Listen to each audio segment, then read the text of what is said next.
Belle journée. Vous savez, aujourd'hui, dans le monde dans lequel on vit, il faut toujours chercher à avoir une longueur d'avance sur les gens. Toujours chercher à avoir une longueur d'avance sur les gens. C'est très important. Il faut comprendre les gens avant qu'ils ne te comprennent. Et quand tu deals avec les gens, quand tu travailles avec les gens, quand tu es entouré des gens, il est important de comprendre le fond des gens. C'est très important. Vous savez, les surprises dans la vie peuvent arriver. Mais dans beaucoup de cas, les surprises ne sont jamais des surprises. Les surprises souvent s'annoncent avant de devenir des vraies surprises. Et très souvent, on fait semblant n'avoir pas vu ou on n'a certainement pas tiré attention aux signes annonciateurs des surprises. On va voir très rapidement quelques éléments qui peuvent vous aider à identifier une personne sans qu'elle ne vous le dise. Le fond de l'homme est tortueux. Le cœur de l'homme est obscur. Personne ne le connaît, dit-on. Mais on peut apprendre quelques éléments, comment savoir le caractère d'une personne. Est-ce que c'est quelqu'un de bien ou c'est quelqu'un de mauvais? Parce que les gens mauvais existent, il y en a beaucoup. On va voir très rapidement, sans perdre de temps, comment comprendre les gens. Ok? La première chose ici, j'ai noté pour pas que j'oublie. Il faut observer comment il parle des gens avec qui il est en guerre. D'accord? Vous êtes avec quelqu'un, une personne que vous appréciez, vous souhaitez vraiment vous ouvrir à la personne. Observez comment elle parle des gens avec qui elle est en guerre. C'est très important. Sa façon de parler des personnes avec qui elle est en guerre vous donne déjà votre aperçu nécessaire sur sa vraie identité. Ah, lui, je vais le montrer. Je vais faire ça sur lui. Lui, il ne me connaît pas. Ah, je vais appeler des gens. C'est sa vraie identité. Ce n'est pas parce qu'elle est en colère, c'est ça sa vraie identité. Écoutez très attentivement. Deuxième chose, regardez comment elle vous traite quand vous n'êtes pas d'accord. Vous voulez comprendre quelqu'un dans son fond. Regardez comment elle vous traite quand vous n'êtes pas d'accord. Quand vous n'êtes pas d'accord sur un sujet. Comment est-ce qu'il vous traite? Avec dédain, mépris, arrogance? C'est ça sa vraie identité. Quand vous aurez des sérieux problèmes, c'est comme ça qu'il va te traiter.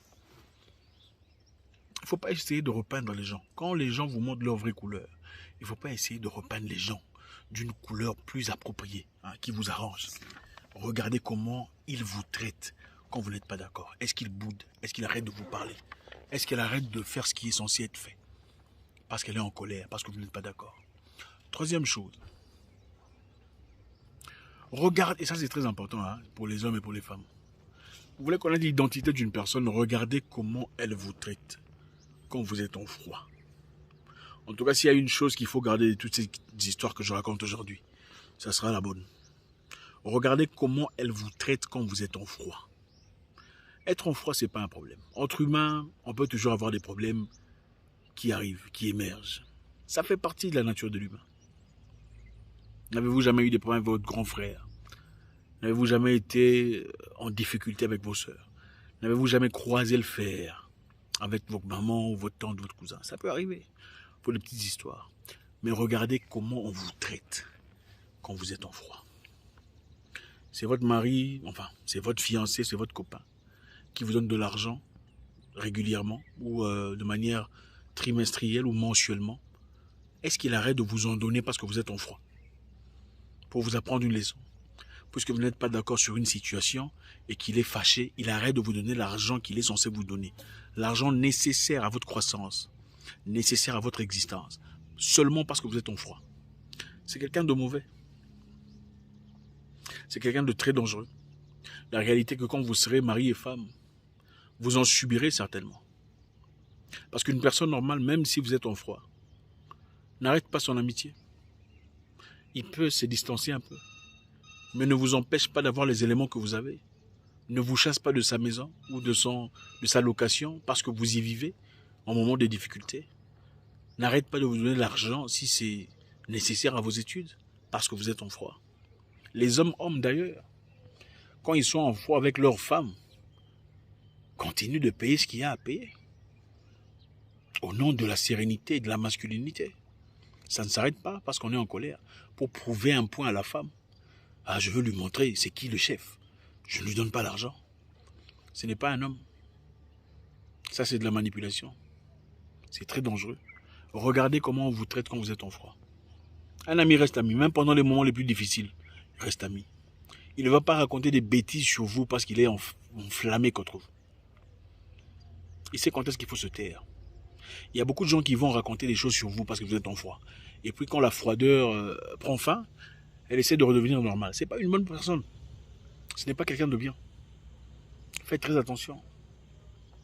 Numéro 4. Regardez et écoutez comment il parle et traite ses proches pendant qu'ils sont en guerre. Regardez et écoutez comment il parle et traite ses proches pendant qu'ils sont en guerre. Je sais que vous avez déjà entendu ou déjà vu une personne qui parle de manière très obscure d'une personne qui est censée être son pote, son ami, son cousin. C'est très dangereux. Voilà les gens très dangereux à éviter. Ah, lui, on était proches, mais voilà, il a commencé à faire ça. Moi aussi, je voulais le montrer. Tu penses que quoi? C'est ça, sa vraie identité. Ce n'est pas parce qu'elle est en colère. Sa propre sœur. Comment il parle de sa propre sœur? Elle pensait que quoi? Que nous, c'est ça, sa propre... Toi, tu penses qu'une personne qui parle ainsi de sa sœur dirait quoi de toi? Qu'il est personne. Attention, il faut ouvrir les yeux. Il faut être intelligent, comprendre comment le monde fonctionne. Les humains sont les plus méchants des animaux sur Terre. C'est ça la vérité. Écoutez et observez attentivement comment il parle et traite ses proches quand ils sont en guerre. N'importe qui peut être bien quand tout est bien. Même le serpent aime ses enfants. N'importe qui peut être bien quand tout est bien. Pour connaître la vraie identité d'une personne, il faut l'observer quand les choses ne marchent pas. Surtout pas en sa faveur. Quand il n'est pas content, quand il est hors de sa zone de confort, quand il est poussé contre un mur. C'est ça sa vraie identité. Okay? Quand c'est fâché contre toi, c'est rien. Comment on réagit quand on est fâché contre toi? Ça, c'est une autre chose. Comment on parle de toi quand on est fâché contre toi? Ça, c'est une autre chose. Qu'est-ce qu'on dit aux gens de toi quand on est fâché contre toi? Ça, c'est une autre chose. Quelle est ta réputation? C'est sur quelle marque on place ta réputation? Quelle fondation quand on est fâché contre toi? Ça, c'est une autre chose. Les gens bien se fâchent aussi. Okay? Les gens bien peuvent aussi se fâcher. Mais ils se taisent. Ils ne vont pas inventer des histoires sur toi parce qu'ils sont en colère. Ne te traitent pas de manière obscure parce qu'ils sont fâchés contre toi. Donc, écoutez attentivement comment il parle de ses amis. Ah, mon ami là, on était proches. Mais voilà, bon, okay, il a commencé à me traiter, mes amis, tout ça. Bah, moi, je l'ai laissé dans son coin. Et puis chacun, c'est comme ça qu'il va te traiter. Ah, il n'est pas bien avec toi parce que toi, tu es spécial. Au fait, il n'attend que le moment opportun. Attendez votre moment, ça va arriver. D'accord? En bonus, numéro 5. Vous voulez connaître l'identité d'une personne? Regardez comment il traite les serveurs ou les servants ou ses employés, le jardinier, le mendiant. Je me souviens à très longtemps un monsieur avec qui on était censé être proche. Je l'ai appelé au téléphone et j'ai fait semblant. Il était chef d'une entreprise de sécurité. Ils étaient cofondateurs. Je l'ai appelé, ah bonjour mon frère, comment ça va? Vraiment patron, excuse-moi, je suis en difficulté, mon nom est Gérard. Ma famille est enceinte, je cherche un boulot, vraiment aide-moi, je suis ton frère congolais, c'était dans un pays étranger. Hein? S'il te plaît, aide-moi, vraiment, Le gars a crié, toi là, qui t'a donné mon numéro? Est-ce que c'est toi? Est-ce que c'est moi qui ai engrossé ta femme? Pourquoi tu m'appelles? Hein? Ça m'a choqué. Mais c'est quelqu'un de très gentil, il était très gentil avec moi. Très gentil avec toutes les personnes qui étaient bien situées, tout le bazar. La vraie identité d'une personne, vous la découvrez sur comment il traite les personnes qui n'ont rien à leur offrir. La vraie identité d'une personne est découverte par sa manière de traiter celui qui n'a rien à lui offrir. Les bonnes personnes, généralement, sont bien avec les mendiants. Les bonnes personnes, généralement, sont bien avec les servants, les serviteurs. Les bonnes personnes, généralement, sont bien avec les serveurs. Quand vous rencontrez un homme qui maltraite un serveur, l'insulte, le crie dessus, lui raconte des bêtises parce qu'il n'a pas très bien travaillé, parce qu'il a versé quelque chose, parce que la commande n'a pas été correcte. C'est exactement comme ça qu'il va te traiter quand tu seras dans sa maison, si c'est une femme. Si c'est un homme, c'est exactement comme ça qu'il va te traiter au moment des difficultés. On peut avoir des amis quand on a de l'argent, c'est facile. Quand il n'y en a plus, c'est plus compliqué. Tu peux avoir beaucoup de personnes t'accompagner dans ta limousine. Il y en aura toujours plein. Mais qui sera là quand les pneus sont troués? Qui sera là quand il n'y a pas d'argent de carburant? Qui sera là quand il faut pousser? Il faut faire très attention. Les amis, merci. Vous savez, c'est toujours un réel plaisir. Toujours un grand plaisir d'échanger avec vous. Balancez vos commentaires, vous savez. Balancez vos commentaires, vous savez comment ça se passe. Je suis en voyage d'affaires. Je vous souhaite une excellente journée. J'espère vous parler encore très bientôt dans une nouvelle vidéo. Au revoir.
Il fait chaud aujourd'hui.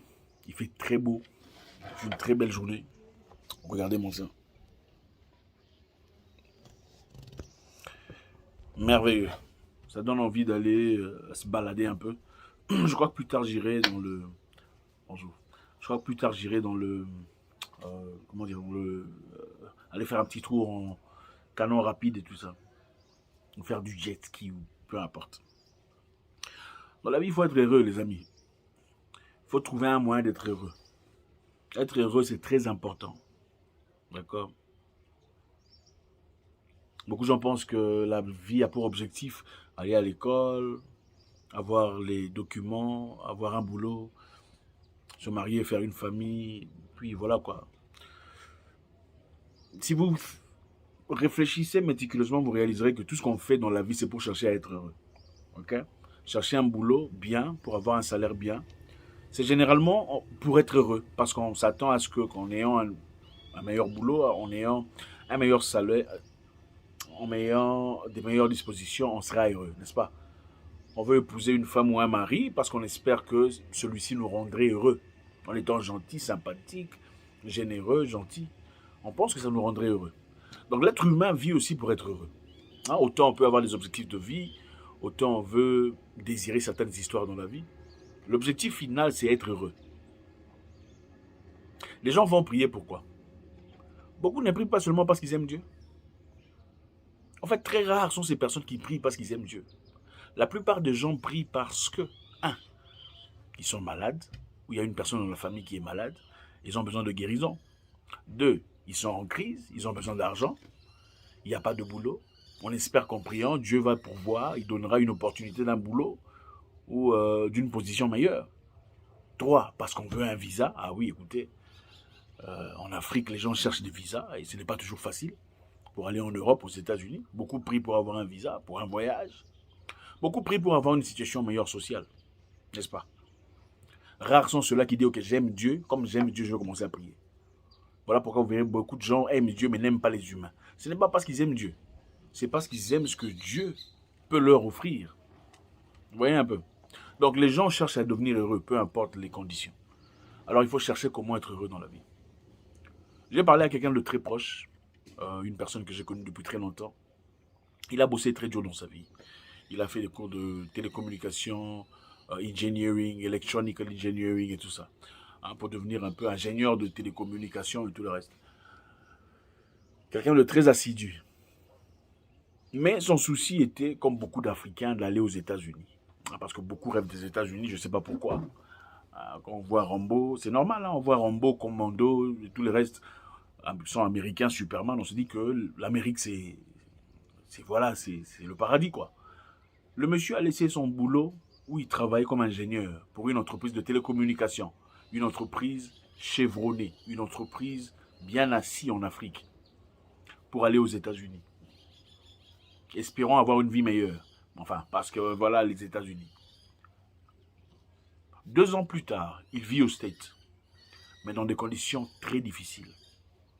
Donc il a abandonné une situation bien en Afrique, où il avait une maison, il avait une situation, une voiture, quelques histoires qui marchaient pour lui. Il avait d'ailleurs ouvert une petite entreprise en aparté qui travaillait pour lui pour aller aux États-Unis. Finalement, pour ne pas travailler dans le secteur pour lequel il a sacrifié des années, mais pour faire 3 boulots. 3 boulots pour vivre. Imaginez-vous, tu quittes ta zone de confort où tu étais bien, ingénieur de télécommunications, pour aller dans un pays ailleurs pour travailler 3 boulots. N'est-ce pas incohérent? Aujourd'hui, il n'est pas heureux. Il se pose des questions. Qu'est-ce que je fais? Je lui ai dit, mon cher, il faut rentrer. Dans la vie, il faut chercher à être heureux, les amis. Peu importe ce que vous cherchez. Il faut chercher à être heureux. Être heureux, c'est très important. Pendant que vous cherchez l'argent, cherchez à être heureux. Je connais quelqu'un qui avait une femme dans sa vie. Une femme qui n'était pas très jolie selon le standard qu'on connaît aujourd'hui. Une femme qui ne prenait pas tout à fait soin d'elle, elle ne s'habillait pas toujours, vous voyez un peu comment ça se fait. Quand il a eu un peu d'argent, il s'est attaché, enfin, voilà, il est allé vers une femme qui avait plus de tendance, plus d'exposition physique, une femme plus raffinée dans ce sens-là. Aujourd'hui, il vit dans des difficultés. Il se plaint. Il dit, cette femme-là, elle était bien. Celle-ci, on ne peut rien lui dire. À chaque fois qu'on lui dit quelque chose, c'est la guerre. Elle veut être l'homme dans la famille, dans la maison. Il est devenu malheureux. Il pensait pouvoir devenir meilleur en ayant une femme bien habillée, femme au talent Louboutin, femme Instagram, femme voyage en business class, femme Dubaï et tout le reste comme tout le monde. Mais finalement, il a réalisé que la femme qu'il avait dans le passé, celle qui était toujours simple, qui allait prier tout le temps, celle qui n'avait aucun problème, n'avait réalisé aucun problème. Elle était bien, elle était sympathique, elle ne lui donnait aucune difficulté. C'est ça dans la vie. Pendant que vous allez chercher des choses ailleurs, ne sacrifiez pas votre bonheur. Le bonheur ne se trouve pas nécessairement en Europe. Attention. Le bonheur de tout le monde ne se trouve pas en Europe. Attention. Je ne veux pas dire qu'aller en Europe, ce n'est pas bien, c'est mauvais. D'accord? Je dis que ce n'est pas pour tout le monde. Il y a des gens qui réussissent là où vous êtes. Il y a des gens qui évoluent, qui progressent là où vous êtes. Dans les milieux que vous trouvez arides, infertiles, stériles, sont les milieux où beaucoup de gens progressent dans la vie. Il ne faut pas regarder le panier de l'autre en disant « je veux un panier comme celui-là ». Non, regardez votre propre panier. Qu'est-ce qui est pour vous? Qu'est-ce que la vie a à vous offrir? La vie n'est pas toujours aussi rose chez les autres comme on le prétend. Ce n'est pas vrai. Beaucoup de gens regardent les gens sur Internet, sur Instagram et vous dites « waouh, quelle belle vie, waouh, elle vit ses rêves ». Vous ne connaissez pas leur réalité. Cherchez à être heureux. On peut être heureux en mangeant des bananes et des arachides. On peut être heureux. Du moment que vos cœurs s'accordent. On peut être heureux en vivant dans un studio. Vous êtes marié, vous vous aimez, vous vous respectez, vous vivez dans un studio et vous pouvez être heureux. Et faire des enfants. Vous n'êtes pas obligé d'avoir une villa à 12 chambres pour commencer à faire vos enfants. Absolument pas. En fait, il y a des gens qui disent, moi j'attends d'abord avoir telle ou telle chose avant de faire avant d'avoir des enfants. Ce n'est pas très intelligent, je suis désolé. Ça paraît malin, mais ce n'est pas toujours très intelligent. Au fait, il y a beaucoup de gens qui ont commencé de manière très simple dans leur vie. Ils n'avaient rien, ils vivaient dans un studio. Mais avec le temps, les choses ont commencé à changer. Ils ont fait un enfant, les choses se sont améliorées. Ils ont fait un deuxième enfant, les choses se sont améliorées. C'est comme ça la vie. Vous n'attendez pas le bon moment, la bonne opportunité pour faire ce qu'il y a à faire. Le bonheur ne se quantifie pas au degré d'argent qu'on a, ce n'est pas vrai. Le bonheur, ce n'est pas chez les autres, ce n'est pas vrai. Votre femme là qui paraît pas tout à fait pétillante, si vous lui accordez le temps nécessaire, l'attention nécessaire et un peu d'argent, croyez-moi, il n'y a pas de femme moche. C'est vrai que la beauté est relative, mais il n'y a pas de femmes moches. Il y a des femmes en crise, des femmes en difficulté. Ce n'est pas en regardant la femme d'à côté ou en convoitant la femme qui passe que votre vie sera meilleure.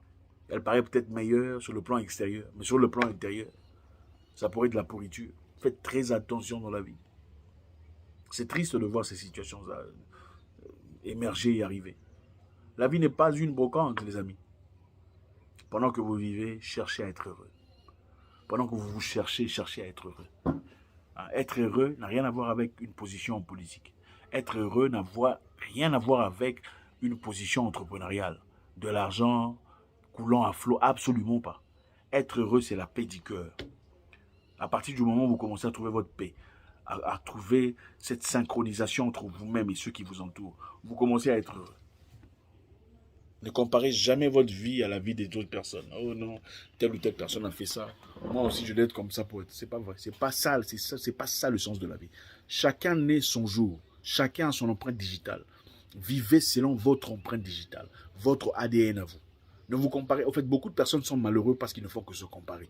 À leur mariage, ils ont fait ça à l'intercontinental. Ah, ça fait, tu as vu la robe, on a importé ça de Paris. Non, ça n'a rien à voir avec vous. Ok, avoir une fête de mariage à 50 000 € ne veut pas dire qu'on aura un mariage à 50 000 €. Ce n'est pas vrai. Beaucoup de mariages où on a dépensé beaucoup d'argent n'ont pas réussi. Ce n'est pas pour dire que ça ne réussit pas. Je veux dire, beaucoup ne réussissent même pas. Mais il y a des mariages où on a partagé juste un petit truc là. Les gens vivent bien. Ils sont dans le bonheur. Cherchez à être heureux. Trouvez des gens qui vous rendent heureux. Jouissez des petites choses qui vous rendent heureux. C'est aussi ça la vie. God bless.